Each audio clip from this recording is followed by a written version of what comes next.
Loud. Okay, well, welcome everybody. We are starting our first class of the Magical Intelligence, and this is gonna be our textbook, and this was published 2015 or something like that. So there's been a lot of additions to this, and I'll try to sneak some of those in along the way. While this teaching is going, you can always ask questions in the middle of my lecture and all that stuff. So don't be afraid to say, "Hey, Rene, what's going on?" or just ask, and then I'll be able to answer those questions. Um, okay, so it's a 10-week course, and I'm gonna just pull out things right out of the table of contents here, right? If you turn to page 1, if you have your one book, it's right there. The introduction, magical intelligence. Today we're gonna talk about the magical intelligence. I'm gonna combine chapter 2 and chapter 3 today because we're gonna go right into the concepts, and we're gonna talk about the importance of understanding the brain and magical intelligence, right? Defining God the following week, the beauty of nature and its process following week, the formless I and the I complex. I know that's kind of funky. It's when I was writing this, I was bouncing between images and words, and I saw that there was an important difference between the two, and we'll get to that and why that's so important. The schemata of the soul, that's going to set into your subconscious the uh, the the various properties of your own soul, the mansions of the soul, so to speak. And this is where we really get into more of the software. So we could say that the brain is the hardware, and the schemata would be the software. Budding of the will. A lot of times you don't talk a lot about the importance of will and what will is. And so in this class, we're going to really define that. And then the techniques, I'm actually going to take the techniques that I have in the back of the book and scatter them throughout the process. So there'll be a meditation. We'll do a quick meditation in every class, and to sort of cement some of these ideas. And then subliminal laws of the magical intelligence. Um, we're going to look. That particular one is there are 13. I guess you could say there are 13 laws or processes that you can go by to guarantee that you're actually in alignment, because your intelligence within has multiple layers on top of it. And so you have to be able to access those particular layers in a way that you're going to get the most maximum outcome of whatever it is you're trying to do. Yeah, any questions with that before I keep going on? You good? Okay. All right. So, magical intelligence, and why, and who am I, and why should you trust what I say, kind of thing. My name is Rene Collins. I've been a practitioner of magic for almost 4 decades.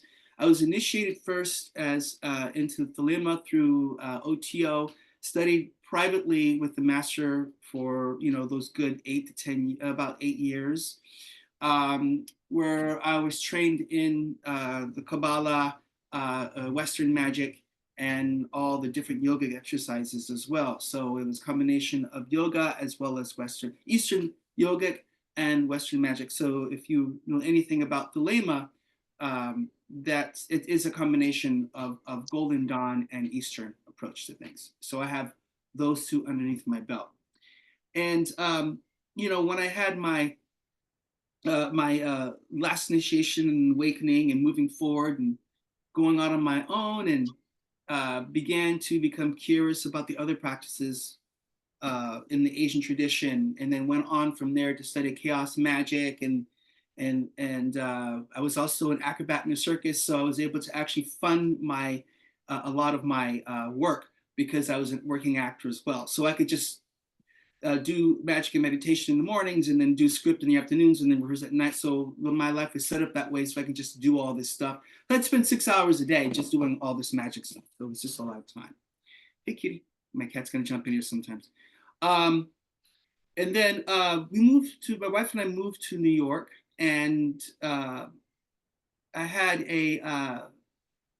I was questioning how did I get here? I mean, I could easily just, go through the process, but I noticed that not everybody could do magic. I noticed that there are certain individuals that couldn't go as far as they did, as they could. And I began to think, well, maybe I need to look at it from a different level. Maybe we need to look at it just stripping back layers. So in New York, I began to reinvestigate magical work. Oh, here's Mary. And then that process, I had another awakening. And this is due to meeting, I think, one of the greatest spiritual teachers on the planet right now, whose name is Rene. He's the founder of a group called Asar, Set Society, and I can send you the information when I send the video. Hey, Mary, we just started at the beginning. Let me just do this because if there's two people there, I'll just spotlight myself, and then now I can do gallery. Good. And for those who don't know, a Sunset Society is an African American reconstructionalist approach to ancient Egyptian spiritual development system. And he's a very successful, well-rounded human being in the sense that spiritually, magically, and even materially, he's well established. And he's able to create 40 temples throughout the world, and they're all in the inner cities. Anyway, with studying with him and understanding his approach and getting into the Kemetic approach, there was an amazing synthesis that happened. All of a sudden, everything that I studied made a complete sense. It was like the light bulb had been turned on. And so the scattered information that I was sort of like looking at and trying to put in perspective so I could explain everything, all shifted into one movement. And therefore, this concept of magical intelligence became started popping up in my soul. At that point, I felt the need to explain these things and teach. So I started my first magic teaching group in Brooklyn, New York, where I did free classes for about 20 students. They would all come to my house every Sunday, and I would just put them through a process of magic, but we didn't use the traditional rituals with with the weapons or the daggers and pentacles or anything like that. We just looked at the human brain, and we looked at the human soul, and we looked at the energy around the body. And after about 5 years of doing this, I found that my students were able to get some momentum in their lives. They all had shifted into new areas of their lives, and they've improved themselves.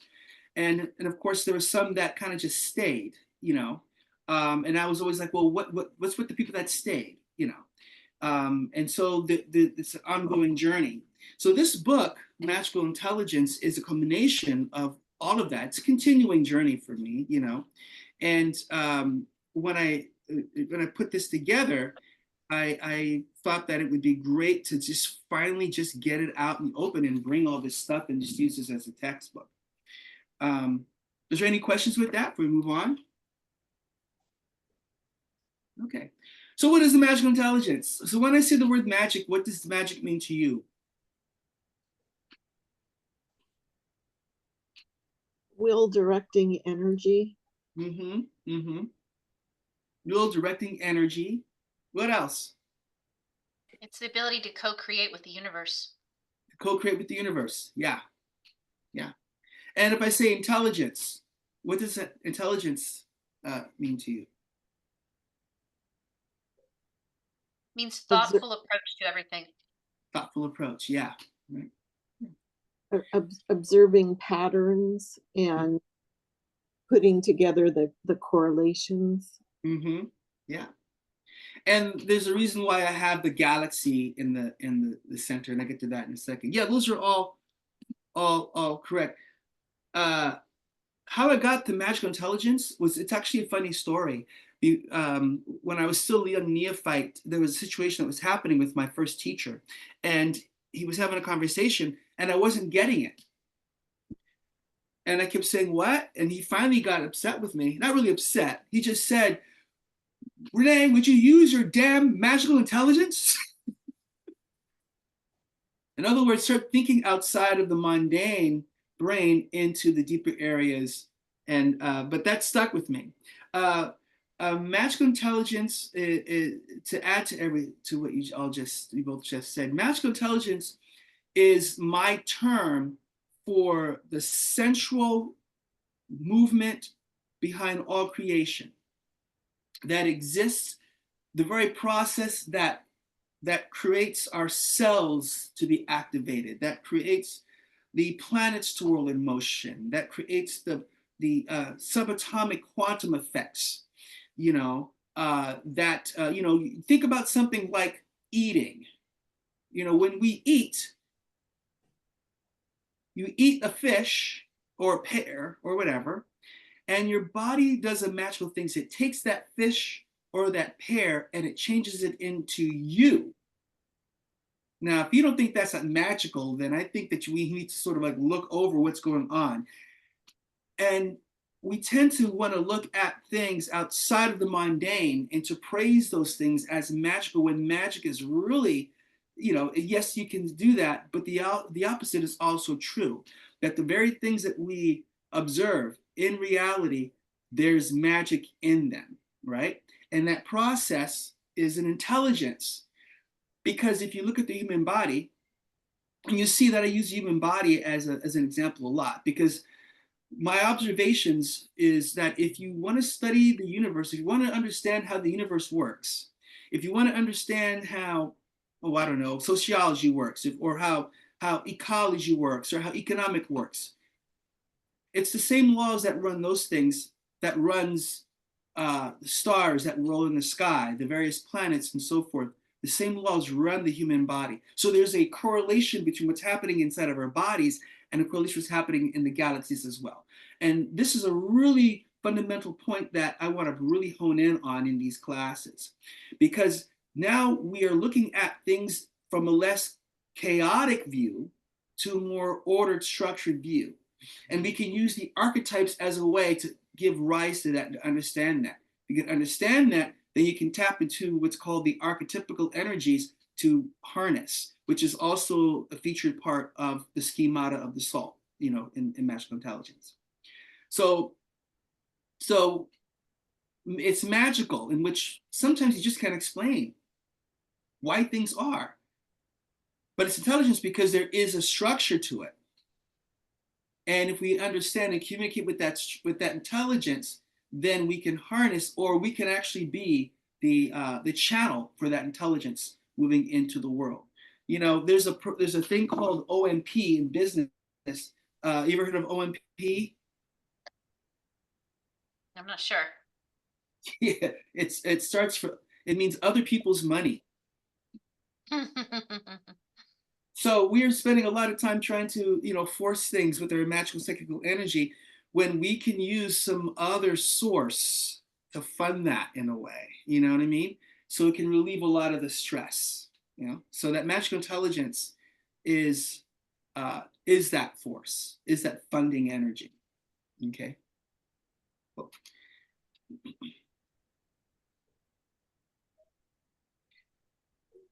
Well, let's go into the brain. I know that this is probably all new for folks, but it's always good to go over things. I got my trusty board here. I'm going to draw a brain. I'm not an artist, but I'll do the best that I can. Okay. All right. Here we go. I'm going to go here and then down this way. Nope, it's going to come out this way. Here. Okay, and there's your spine, and then I'm going to go here. Okay.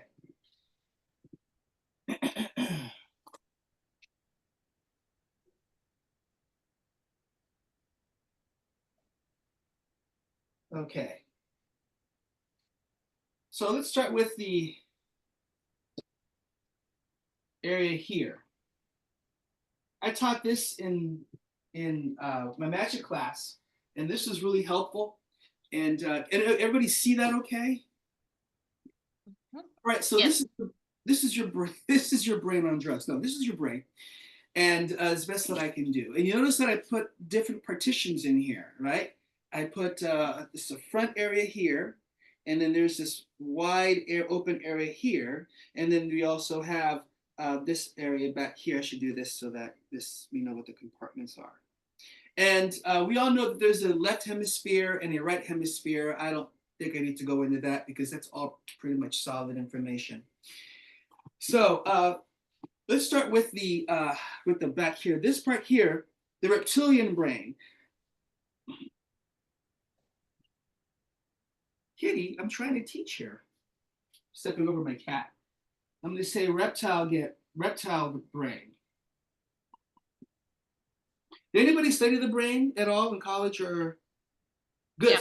So Yeah. this, yeah. All right. So we know what the reptile brain is. It's it's usually connected with the with should I eat it or mate with it kind of thing, you know. And if you think of basic reptiles, snakes and crocodiles, they'll even eat their own. They're more solitary than anything else, right? So this is just all about survival. It's the oldest part of the brain, so it has a lot of programming from genetics all the way back to the dinosaurs, right? So the oldest brain can tend to have the most effect if you allow it to have effect on your life, right? So then we have reptile brain, okay? In the center here, I'm going to say mammal. The limbic system, they call it the limbic system. I'm going to say mammal. Okay. Mammal brain is the next evolutionary step above the reptilian brain. If the reptilian brain is all about, hey, I got to eat and I got to mate because I'm on a clock. The mammalian brain is like, well, how can we work together to extend this more than just all about me? It's really more about being the social aspect. Because it's the social aspect, it's really connected to connecting with others and building a family and having empathy and all these different things as well, right? Another thing too about the mammal brain is the seat of imagination. In the mammal brain, there is no time. It's timeless, right? So the left sequential brain can be filled with a time, but the right brain tends to have no time. And there's a reason for that. And I'll get to that a little bit later. Okay. Then we have what's called the prefrontal cortex. I'm going to say PC,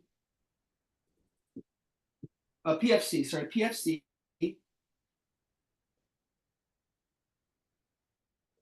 prefrontal cortex. The prefrontal cortex is probably the newest addition to mammals, and it is really the will and your moral ability, right? Your decision-making process, and it's basically the rudder of the brain, right? This part of the brain is the youngest part of the brain, therefore it has the less control. That's why when teenagers are doing crazy things, their mammalian brain is and they're operating from their mammal brain, and they're operating from their amygdala. Amygdala is also a part of the reptile brain as well, because it's about fear as well. And then we have the process of living by your feelings solely, right?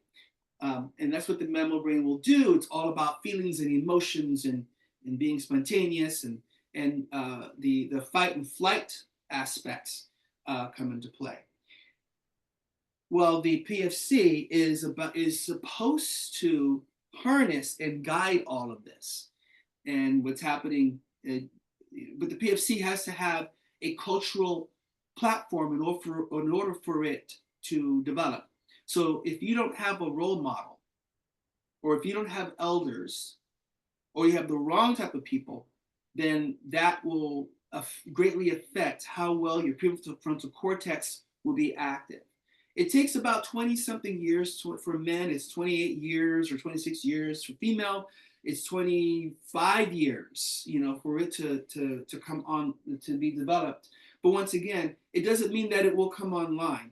And maybe bits and pieces will show up in the 30s, particularly when you're thinking about, well, I need to be serious. I've got a family. Okay, all of a sudden, now you need to be able to sort of focus your mind a little bit more.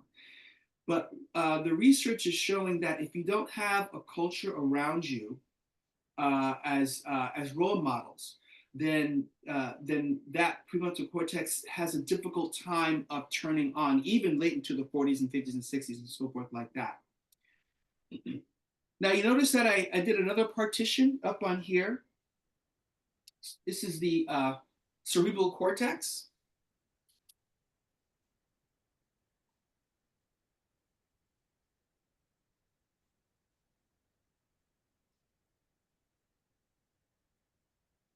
So the cerebral cortex is the power of our imagination. That's what made us outlive many of the hominids, over the millions of years, because the ability to future think is a huge, huge benefit. If you can future think and future imagine, then you can really plan for stuff. Then you can scheme. Then you can watch the cycles of time and know exactly when to plant, or what animal is going to show up in the winter here or in the summer there. And then you can set up traps and so forth like that. You can then utilize the power of fire, and so that's the beauty of, and it's our ability to think outside the box, our ability to be scientific and to create star ships going to other planets. It's all part of the prefrontal cortex. Yes, Mary. Yeah. Because that area would include the Bellway point, is that where outside wisdom could feed into our brain?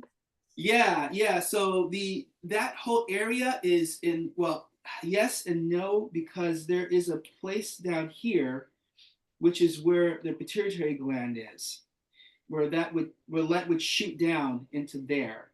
A lot of this actually blocks the energy. I know what you're talking about, but remember the chakras are an energy frequency that's kind of outside of the brain itself.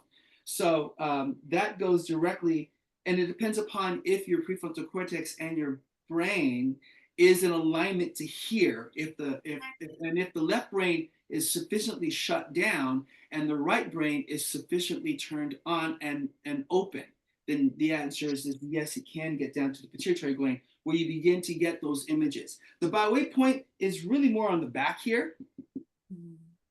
The byway point would be on this area here, and it can shoot straight down because it's not at the top of the head, it's further back.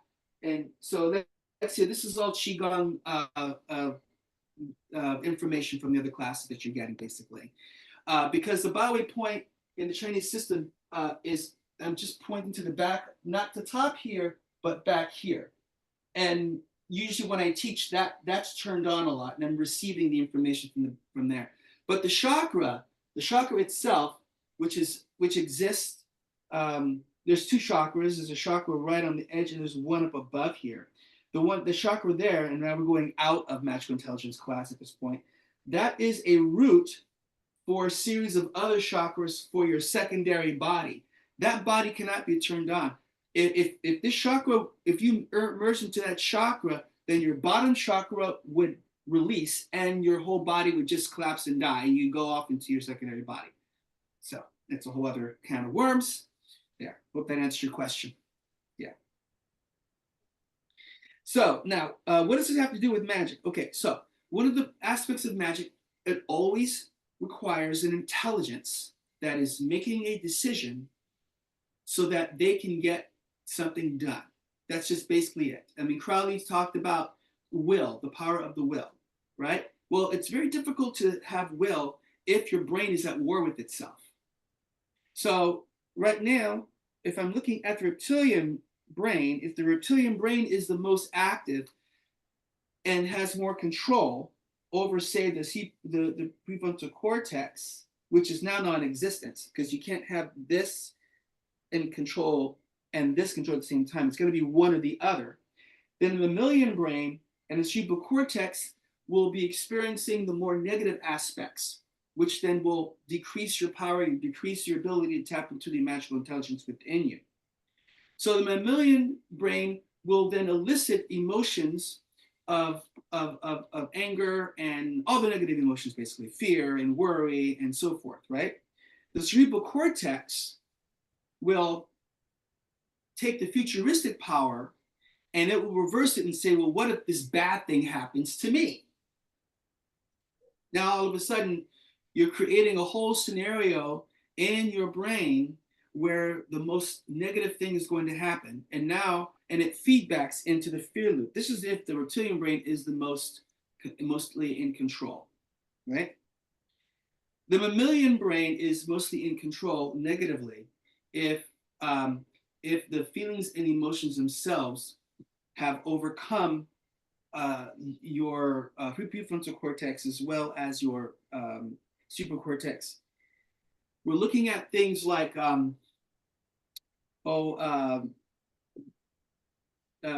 manipulation of society, because there is because emotionally there's a feeling of wanting everybody to agree with you, basically, right? So there is this pull of narcissism that happens if the mammalian brain is in its negative mode, right? If the cerebral cortex is here, then nothing is going to work. It's like who's the cartoon character? It'll never work. Or is that Yogi Bear? I'm trying to remember who that character was. It'll never work. Remember that? It was the Hanna-Barbera cartoon with that. Let's do this. It'll never work. It's already just just stick in the mud kind of thing. Well, the futuristic aspect, the negative aspect of it, is now thwarted any kind of movement towards the goal, right? So a lot of times these brains are at war with each other, right? Depending upon your mood, depending upon the time of the day, depending upon the situation, right? Because we fall back into habits, right? And if they're at war with each other, then it's very difficult to do magic. So if you're trying to teach somebody magic, and these brains are at war with each other, they're not going to go very far. And if they do go very far, it can be very dangerous for them because they create an entire world based upon paranoia and schizophrenia. And I've seen that happen in magic. I've seen a good friend of mine go to the insane asylum. So, and he's out now, but he can't practice magic anymore because he just can't do it. So he needed to just buckle down and do one thing and stick with that one thing and not do anything else that has to do with philosophy, because it would create the same kind of splinters within his consciousness. So the most important part of the brain that must be activated is the prefrontal cortex. And this is where your will is. And this is where magic can really be done. Your will. Now, what is will? What does will mean to you, folks? What does will mean to you? When I say will, what does that mean, will? It's the commanded force of intent. Mm-hmm. Ascertaining where your true place is in the universe and getting in alignment with it. Mm-hmm. Yeah, so that's the most popular understanding of will. I'm going to give you another one, another flip side. Will is the ability to control all the other older parts of the brain, of your emotions, thoughts, and feelings into a harmonious focus action. That is what the will is. That from this practice and from the Egyptians' practice, that's what they would define it as. So it's less about you trying to make something happen, and there is certainly that. But before you can make something happen, you need to get your horses together. You need to learn how to harness your horses if you're riding a carriage and know how to stir the horses, right? And the prefrontal cortex is that. In fact, in ancient Egyptian tradition, the god Horus, that's the Greek term for Haru. Haru means will. And you can look that up. Haru, the god, the name of the god Horus in ancient Egypt literally means will. And in that system, which is also what feeds into this practice that I'm showing you for these next 10 weeks, the will is the rudder of the boat. Horus is, in Western magic, Horus is seen as the warrior god because he fights Set. But in actuality, that's not what the ancient Egyptians were trying to impart in their metaphoron or their storyline. There are representations of different parts of the brain. Set is the snake. So there's a war in Egypt, and Set is killed Osiris. He's cut Osiris into 72 pieces. 72 is a powerful number. That's a whole other bag of worms. But notice that there is loss of integration. When you split Osiris into pieces, there is no integration. The brain is no longer in any kind of cohesion. That's the split of Osiris. Does it make sense, everybody? So Horus is birthed by Isis, Aset, Isis. The pieces of Osiris are placed back together, except for the penis. The phallus is eaten by the fish, which is Pisces. I know, you're like, ouch. So Isis has to call on Anubis, Anpu, to magically vivify the body for a period of time so that Isis could get pregnant with the son of Osiris, which is Horus, which is Haru, which is the prefrontal cortex. So the Egyptians understood the brain, but they didn't say prefrontal cortex. They didn't say limbic system. They didn't say, cerebral cortex. They gave them names. They gave him Horus. They gave him Osiris. They gave him Set. And that's how they were able to piece these things together. That's how they were able to explain a lot of these different things. Okay. So, prefrontal cortex is the methodology in which you can harness and unify the entire brain. But there's a problem. There's too much energy in the reptilian brain. There's too much programming from the years of abuse to your nervous system. And it's really difficult to harness this brain. Okay, there's just too much interference. So what do? How do we harness the system? It's very difficult to harness the system in a waking state. Somehow the brain or the activity or the programs must be subdued. And the way to do that is through the mammalian brain, the limbic system.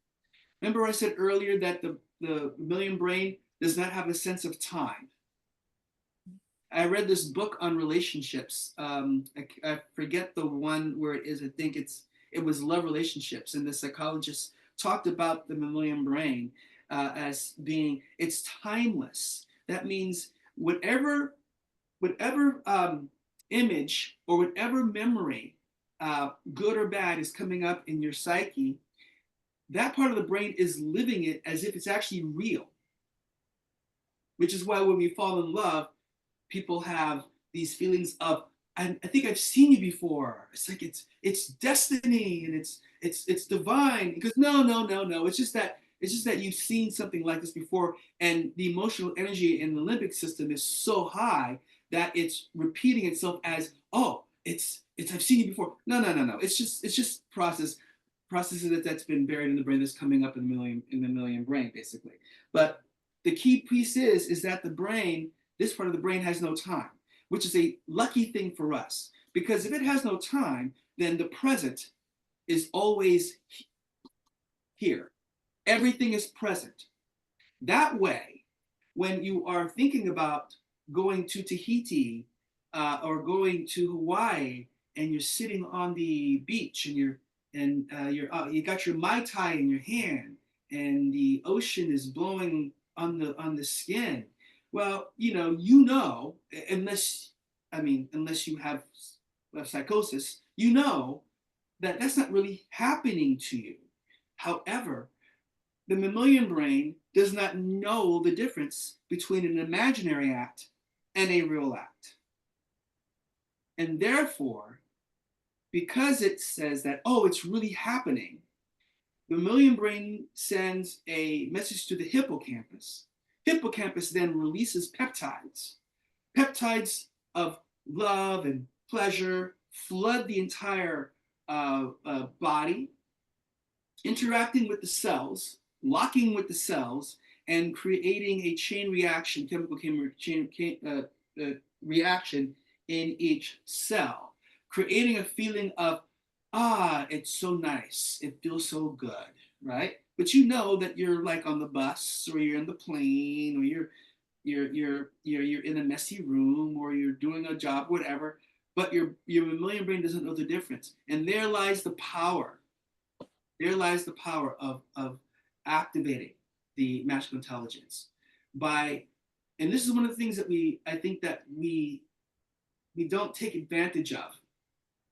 We spend a lot of time in magic trying to do this thing out here and do this pentagram over there and build, make this thing over here. And this is all good stuff. But an important part is that you can change the chemistry of your body just by activating the will and utilizing it to affect the mammalian brain. Yeah, Mary. It sounds like that's something that good actors would do then, is use that limbic system to actually live the emotions of the part they're playing. Exactly. That's exactly right. That's why I'd have discussions with my acting coach, and I'd say, if you're doing this, you're actually a witch. He goes, no, I'm not. He goes, nah, you are. Because if you're using your imagination to make changes in the body to make you cry on cue, do you know how much control that is? I mean, it's not just performing for the camera. If you really tap into that, you can move a room full of people. That's witchcraft. Yeah, absolutely. The it's a great example of what our potential is. Now, if we take it to the next logical step, you want to heal your body? Well, there you go. The brain doesn't know the difference between an imaginary act and a real act, so it will process it as if it's real. And then it will send the chemicals to that spot that you need to heal, right? But in order to do that, you got to go into trance. You have to go into trance in order to do that. Because if you go into trance, it then shuts down the editing process of the left brain. And I think you already knew all this. But then it opens up the right brain to say, okay, this is what we're doing. This is what's actually happening right now, right? So going into trance is the actual magical circle. Cool. So once you're able, and this takes years to develop, and every spiritual system, and I've gone through like, oh my gosh, so many of them. There's about maybe 3 or 4 that I think are really, really great. But all the ones that are successful, they inadvertently or somehow create a context or create a curriculum where it activates your prefrontal cortex. Every single one of them. The ones that don't tend to be a bit more on the scattering side. And you can tell because they're kind of lost. They go from training to training, or they kind of reach a particular level and not they need someone to tell them what to do, or there isn't enough information or experience for them to actually make a choice and to move forward. Just make a choice. You know what I mean? A lot of them are caught up in feelings and thoughts. They may say that I feel this way, therefore it must be so. Well, okay. Feelings have. We're going to talk about feelings too, but the thing about feelings, in from a mammalian perspective, is that if your feelings are in alignment with the world around you, then yeah, okay, good. But if they're not and they're hurting people, then this is where your prefrontal cortex has to come into play. It's got to say, it's got to negotiate. Well, what is moral here? You know, just because a guy has a gun and he wants to get a gun and he feels like shooting people in a school, right? Because it's, you know what I'm referring to. This happened a couple weeks ago. The father got a gun for his 14-year-old son, and the son just had the feeling, I'm upset, therefore I'm gonna do it because I just feel like it. I'm like, well, wait, okay, so hold it. There we go. None of this was active, and neither the son or the father. They're both in jail right now, right? But the prefrontal cortex would say, so wait a minute now. Let's look at this. Yeah, you got this feeling, but does it jive with the overall content of karma and reality? Are you creating suffering, or are you embettering the environment? Well, if you're creating suffering, then it's just not the right thing to do. Let's find something else that's going to be working. You know, this is what the prefrontal cortex is supposed to do, right? And in magic, your focus, your will should have the same kind of energy and effect on the environment. The prefrontal cortex will allow you to channel the rays, any rays that you are looking to harness. Okay, great. All right, so we got 10 minutes. Great. Any questions with any of this? Thoughts, insights?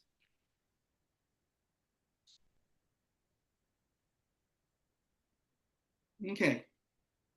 Oh, Mary, yeah.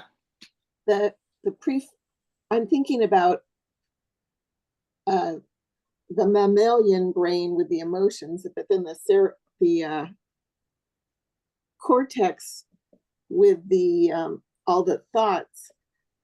It seems like different schools of magic rely more on, okay, personal gnosis, that's the mammalian, and others are very analytical. Mm-hmm. But I think maybe the focus needs to be on the prefrontal, so you can integrate those two and make sense of things. Yes, exactly. That's exactly right. Yeah, yeah. The harness into the prefrontal cortex is the rudder of this boat called the brain.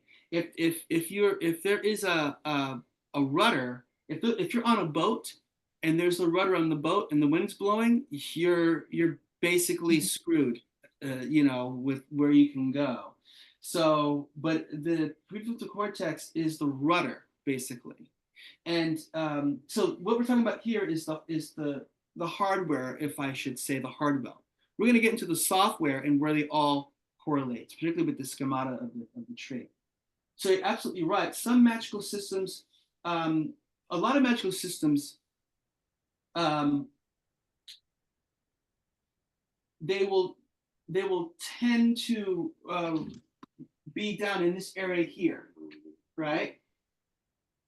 Or some will be more up here, right? Up in more futuristic. Chaos magicians tend to be like all up here. Witchy pagany folks, they can be in this area down here, right? Because witches are all about nature and about the goddess, and so that's all mammalian stuff right there, right? It's really being sociable. It's ecology, right?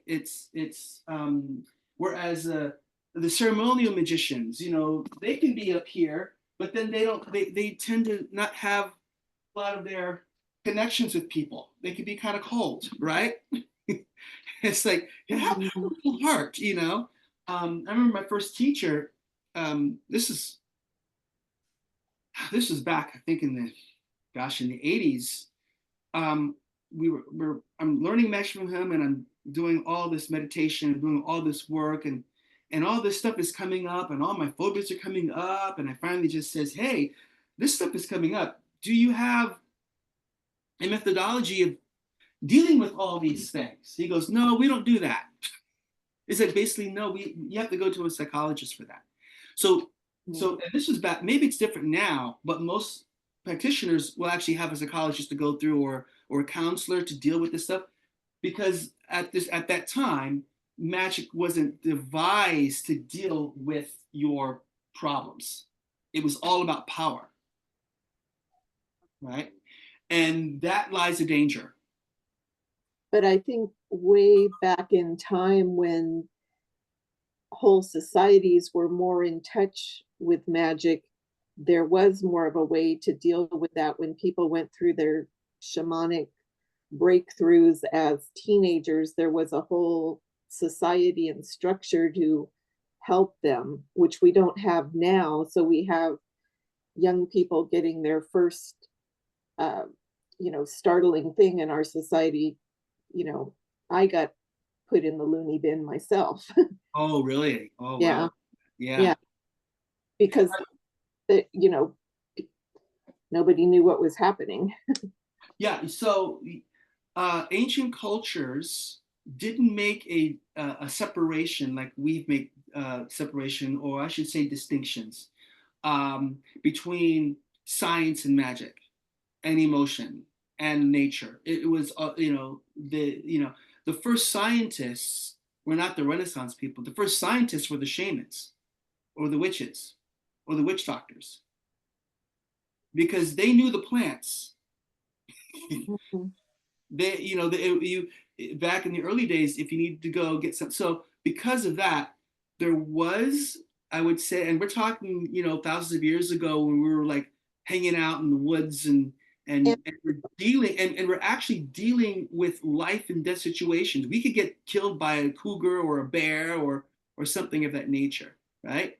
where, And where everything was based on animism, no matter where in the world you were. right. So this concept, so there wasn't any separation of all this stuff. It was like, well, this person is having an episode. Okay, well, that's a spirit. So they would figure out, well, what kind of rituals to do to get that healing spirit. Is it ayahuasca? Is it a ritual? Is it a way to put the person into a deep trance to reprogram how they're going to be? And many of these rituals are not like our rituals today, like a half hour, maybe 3 hours, right? But their rituals would go for hours and for weeks.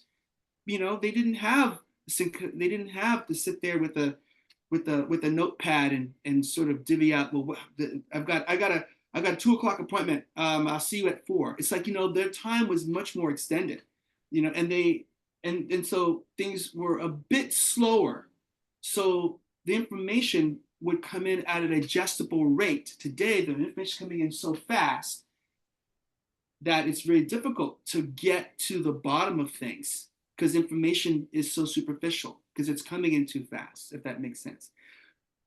So I have a question for you. Are there activities or exercises to specifically activate or work on the? Well, I see that, but what are Yes, they? indeed. Yes. So we're gonna there are just the overall sweeping just a thing. There's a in the book there's a book in this book there's a exercise called the pyramid meditation, and that what that does is that it sets up the software in the brain for this to occur. And what we do is we go into trance state. We see a mountain with a top that's sliced off, and it's actually four corners, almost like a pyramid, right? Without a capstone. You go to the top of that, in the center of that building. You rise yourself up, and then you see on one corner your emotional body, another corner your life force body, another corner your mental body, another corner your physical body, right? And you're at the top, right? And then you make a pyramid with you at the top without a body, a bodiless consciousness, right? And these are the images that we put into the mammalian brain that we did for our classes. That's one thing that we're going to be doing in this class. The next thing, the most powerful thing that I found is modeling, which is what I talk about in the book too. So a lot of the stuff that we do, that we learn in our life, we learn from our parents, we learn from modeling. So you can model the things that you're going to do by simply doing them. Like for instance, I hate doing my taxes. I hate taxes. So my mammalian brain is already just at the mere mention of taxes, my mammalian brain is already crafting all kinds of excuses and reasons not to, but you do it anyway. You know what I mean, Alexia? Mm-hmm. So just the act of doing it despite your brain complaining is enough for you to activate the prefrontal cortex. When I used to teach, um, what is it? I used to teach this stuff over at rehab center. I teach rehab centers throughout the LA area, and I teach this stuff to them. And I say, well, the first thing you need to do is just do it anyway. Yeah, I know the mammalian brain, and we actually have a term for this. When your mammalian brain starts to complain, we call it mammal shit, because it's just The mammal shit. Okay. And so my students back these are like, oh, it's just mammal shit. It's all just mammal shit, right? And this is a key piece. The prefrontal cortex allows us to make a complete distinguishing factor between ourselves and our brain, between ourselves and our body, between ourselves and our emotional body, right? Because a lot of times, and this happens in magic, where all those bodies are smushed together. So when a person says, I'm, you know, I'm upset. Okay, well, okay, that's one way of looking at it. The other way of looking at it is that you're not upset, you're fine. You're experiencing, your emotional body is experiencing energy called upset. To make that distinguishing approach is an important part of the the PCF. It's an important part of that, right? And that's where the will is born. Because once you can step outside of your personality matrix, then you're no longer dragged down by it. When you're not dragged down by it, and the metaphor that we use in my magic classes that I may not use in this class because I'm going to start going more over concrete things and less, anthropomorphic messages. The tarot card, the hangman. Hmm? So if you see the hangman, you got the hangman hanging upside down, right? And then there's the water underneath, right? Right. So that card is situated on the tree of life in the Kabbalah is between Gebra and Hod. Did anybody study Kabbalah? Do you know what I mean by that? A little bit, yeah. A bit? Okay. So each of the tarot decks, the trump cards are placed in those areas. They're imparting specific meanings of initiation. So that hangman is, you have the hangman that is hovering, hanging upside down, okay? He's not in the water. He's above the water. The water is the emotional, electrical energy of the body that is not affecting that person. The hangman is upside down, which bears sacrifice, which means you've got to sacrifice something in order to get to that state, right? Mm-hmm. And the metaphor in the Chronicles of Jesus was when Jesus walked on water. That's what that metaphor means.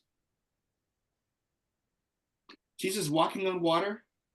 Mm-hmm. It means that the personality, the electrical energy of the emotion, it's not touching him.